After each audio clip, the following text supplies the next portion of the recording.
Hi, my name is Jeff, and welcome to my new garage. Okay, we're going to get started on the snapper tonight. I believe the first thing in order, I'm going to take this mowing deck off.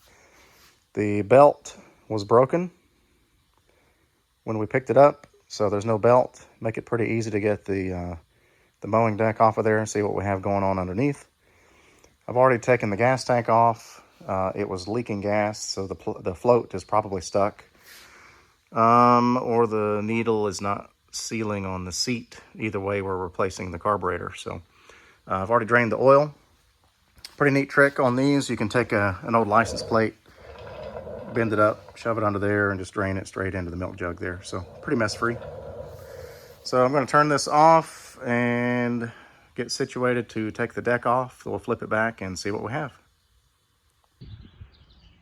All right, pretty neat tool here. This is just a line clamp. You squeeze it down on the line, move this down here so it holds tension, and that pinches off the hose. And that stopped any leaking while I was storing it in the garage. We have an open flame heater, so I did not want to keep fuel leaking in there. There's our nice Dyna-Glow blue flame heater, which heats this garage pretty well. In fact, I'm going to have to turn it off. Okay, so to take the mowing deck off, you got to take this pin out of the front. And middle of the screen, you'll see a little clip. That clip needs to be removed. I'm going to put a flathead screwdriver under the top of that, pop it out, slide the pin out, and that'll release the front of the deck from the frame. Then back here, we'll just take these pins off of the hangers and drop the back down. All right, so I've got the pin out. Here is the clip, goes on the end. Takes a very sophisticated tool to get that off of there.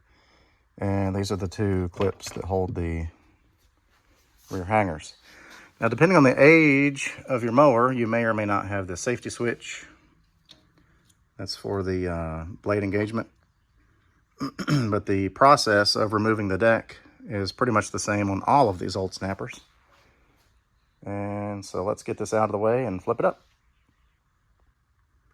Okay, we've got the mower flipped up.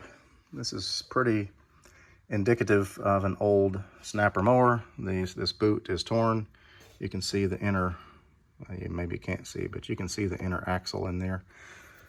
So if you get one of these, sometimes these boots are just completely rotted off and the shifter might be hard to move. Well, if you put some oil or grease on this shaft in here, that'll free it up.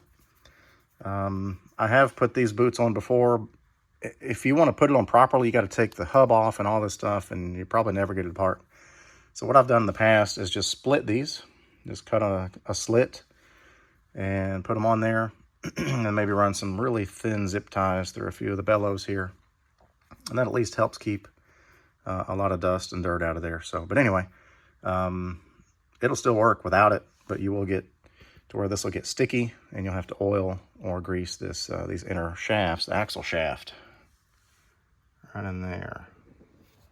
So anyway, going to contemplate what, I was going to show you how this works. So you have this inner drive disc, that silver disc way down in here. This is where the mower belt, blade belt goes. Then you have this here, which is the drive disc. When you have the shifter in a gear, technically this has no gears, but and let off on the clutch pedal, it turns this disc. As you shift gears, this disc slides out on the drive disc, making it turn faster, which makes your wheels turn. See, the drive disc turns the wheel. When you have it in neutral, the rubber disc is in the middle of that drive disc, and it makes no contact and it doesn't go anywhere. So anyway, they're pretty simple. Not a lot to go wrong with them. Pretty sturdy.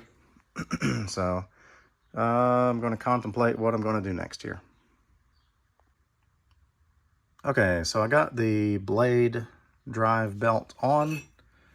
It basically just goes right there. And what you have to do is take this and move the shifter. So this is over here to the side. That'll give you some clearance to get the belt. You have to fish it through here and get it by the drive disc, and you're home free. So anyway, that is the blade drive belt on the pulley.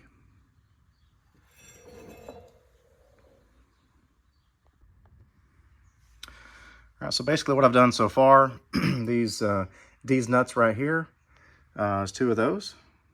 They go there and there. There's also a 5/16 screw up there. Let's grab a nut driver. I believe it's this one.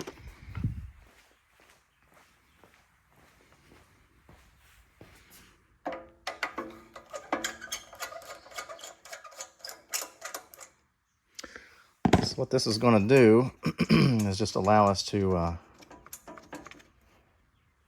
remove the air filter housing. And there's also a breather tube right there, which may be crumbly. And this is just going to slide off. So this has an O-ring right there. We're going to leave it in place. Lay this down here. So here's the fuel inlet.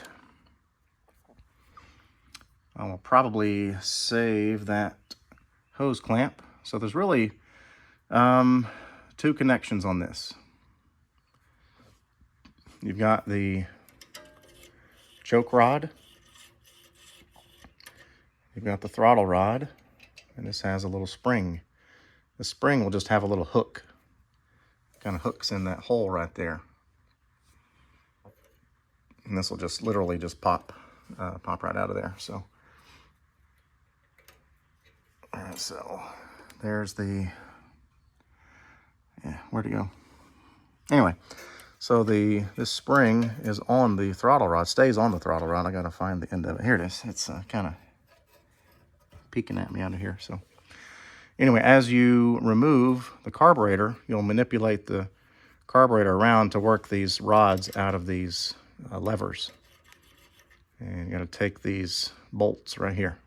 These bolts come out. Okay, I think these are 5/16, yes. So basically, as you take these bolts here out,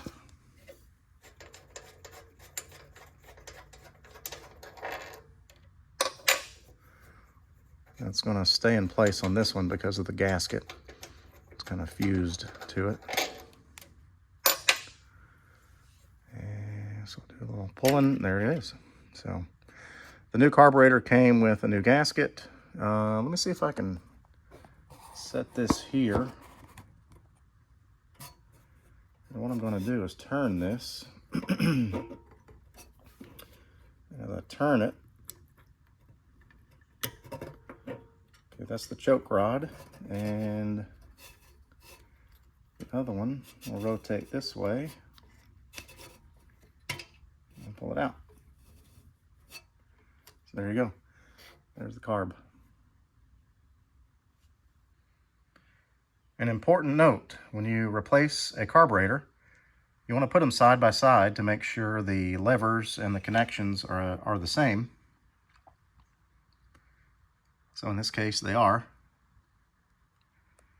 The fuel inlet is a bit different. So this one comes out and does a 90. Whereas this one straight. No big deal. We can make that up in the fuel line. But yeah, the important connections as far as the throttle connection and the choke lever, they are the same. All right, so let's go back with the carburetor. We're just going to reverse the process. Okay, so this was the fuel or the throttle lever. Turn the carb until I get that in there.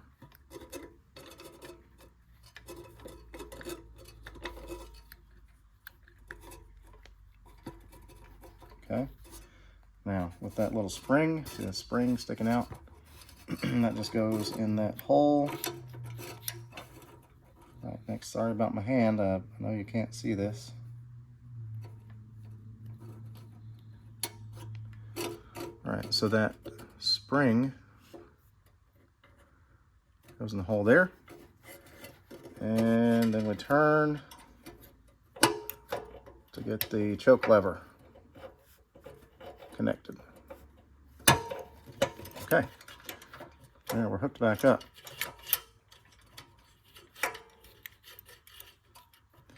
Now we have a gasket, so let's put a bolt through. I'm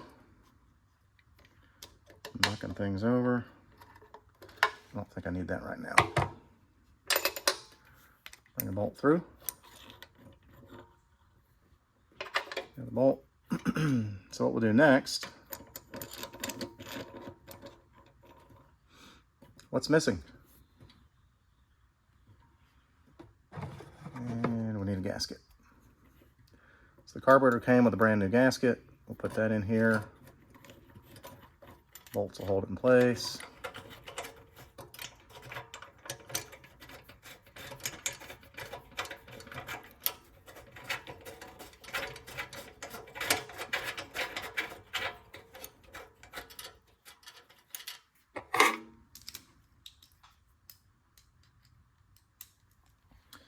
Tighten the bolts.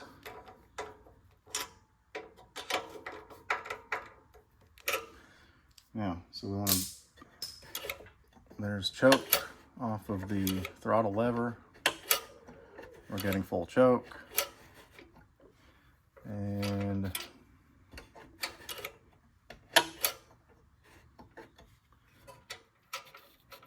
the throttle lever is working as well.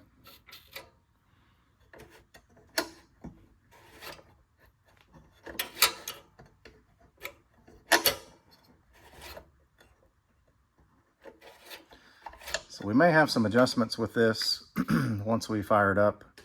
There's idle, and this is your air fuel mixture screw. So anyway, for now, we're not going to worry about that. We have the carb on, and we'll move to the next step.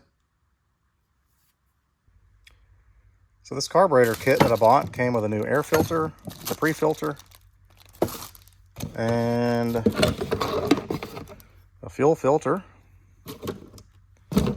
and even a spark plug. Crazy.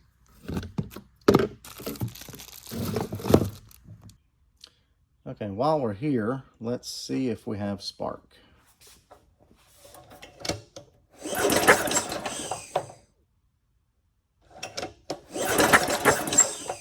Well, I don't know about you, but I don't see spark. Ruh-roh, Raggy.